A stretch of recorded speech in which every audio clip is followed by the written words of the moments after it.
Hello mga kakumarites! So it's 3 a.m. at nag-uumpisa na pala ako magtrabaho para doon sa isa kong client. Kailangan ko tapusin kasi yung mga videos niya. At 7 a.m. naman, papunta na nga pala ako dito sa school kasi kailangan ko talaga mag-report every once a week.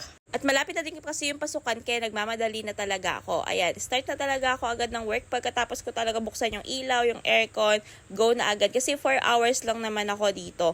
Kaya naman, break time muna sandali. Napagod talaga ako magbuhat. Hanggang ngayon, super favorite ko pa rin talaga tong recess na to. And after ko naman mag-out, ayan, dumaan na ako sa bilihan ng prutas para prutas na lang yung pasalubong ko sa kanila. At bumili na rin pala ako ng lutong ulam namin kasi para hindi na magluto ang daddy. Kasi alam ko marami siyang ginawa for today at may surprise daw siya sa akin. At eto nga pala ang kanyang surprise. Naglinis pala siya ng bahay namin. Wow! Kaya naman, 5-star siya sa akin. Aba, mahal ng bayad ko dyan ha. At 2 p.m. nga pala is papunta na kami dito sa daycare center kasi may parents orientation si Katana. Super excited na nga ako kasi ay nako, may estudyante na agad kami. At yan, after namin ng orientation, nag-ayan agad sa Alphamart. Yung 4,000 ko, eto na lang yung natira.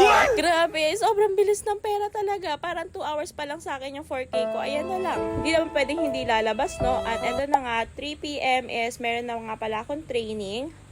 More on review and mock-up na nga lang din pala kami dito sa aming training. At 5:15 p.m. ayan, diretso na ulit sa isa kong work. Ayan, work lang ng work hanggang sa yumaman tayo.